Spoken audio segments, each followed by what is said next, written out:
Are you interested in learning how to make 3D sculptural art like this from air dry clay? Well, you're in the right place. My name is Bainey. My brand is TheZenDoc. I'm an artist, and as a mixed media artist, I work with a ton of different materials, from clay, plaster, to resin or paper mache. And what I'm basically telling you is you can expect a lot of art inspiration videos and tutorials from this channel. So if you're not subscribed, you should just hit that subscribe button, turn on bell notifications. And so today I will be sharing the process of how I was able to make those 3D art pieces from air dry clay.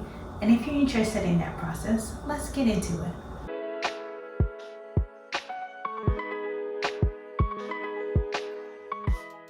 I had some air dry clay left over from a previous project, and so to begin, I just scoop out what I feel will be enough to cover the surface of my canvas. Next, I am using my hands to knead and roll the clay to make it more malleable and just to make sure there are no air pockets and the clay melts well together.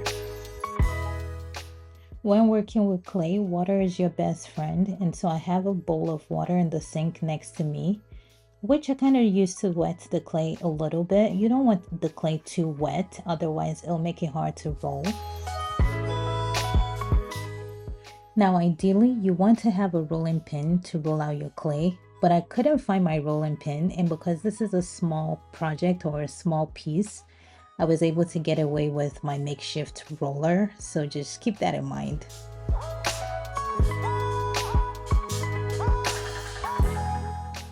Now when it comes to rolling the clay, you want to roll to get as much coverage from the clay as much as possible, while also not rolling too thinly. This is because if you roll too thinly, it will cause your clay to break and crack when you're working with it. And so I like to keep my clay to be somewhere between 0.5 centimeter to 1 centimeter thick, depending on the project. Once my clay is ready, I'm wetting the canvas, which will allow the clay to adhere to the canvas very easily.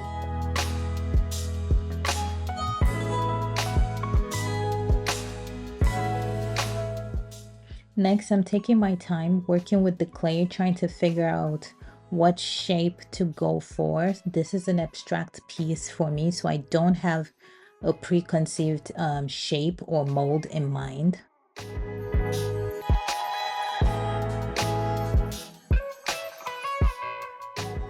As a tip, when you're working with clay, if you notice that it's starting to dry, you can always dip your hands in water and use wet fingers to work the clay. This will allow it to be more malleable.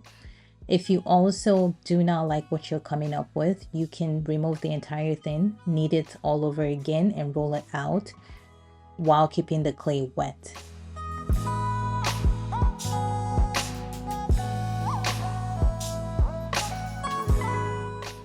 Another helpful tip for you, especially once you've had your form or your shape ready, is that dipping your hands in water and rubbing it gently over the clay will help get rid of the wrinkles that naturally occur when you're working with clay and bending clay.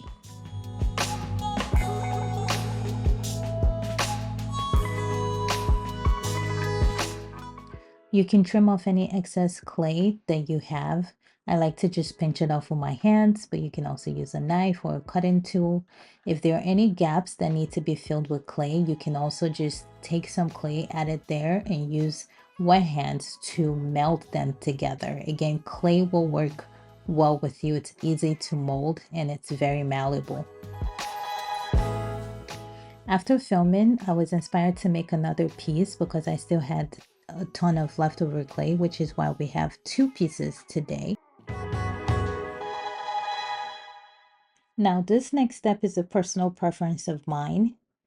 Not everyone does this, but I also like to go over my clay with a bit of joint compound or plaster mixture, because this is the best way for me to achieve a really smooth finish and to cover all the wrinkles that comes with bending the clay.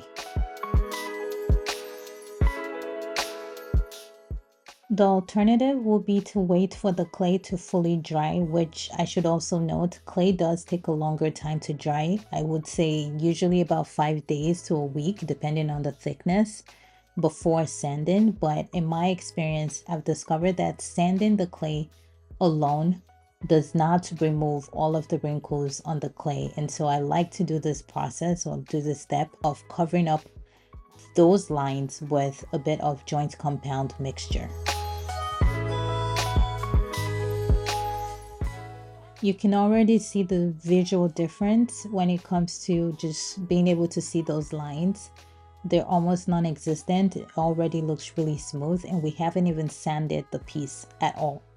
Now I waited about 5 days for it to fully dry, and now I am sanding both pieces. Clay sands very well, very easily. It falls off like butter. It's really easy to sand, and so take care to not over sand as well. When you're done sanding, you should finish it off with a varnish. You can use a matte one or a glossy one depending on your preference. And yeah, this is the finished work. This is the finished result. Air dry clay is a great alternative to plaster. The only thing to keep in mind is that clay is a lot more dense, so your pieces will be considerably heavier than plaster. And for comparison, one of these pieces weighed about 1.2 pounds, which is not a lot. But when I weighed a plaster art of the same size, that only came up to about 14 ounces. So just keep that in mind. So yeah, that was the entire process. I hope that you found this video to be helpful and informative and engaging. As a reminder, all of the links will be left in the description. So if you are interested in checking out any of the materials or checking out my website, just head on over to the description box. If you're not subscribed, I'm not sure what else you're waiting for. It's obvious that I have a ton more to come. So just hit that subscribe button and turn on bell notifications so you're always aware whenever I have a new video up. And with all of that said, I want to thank you all for watching today's video, and I will see you on my next video. Bye.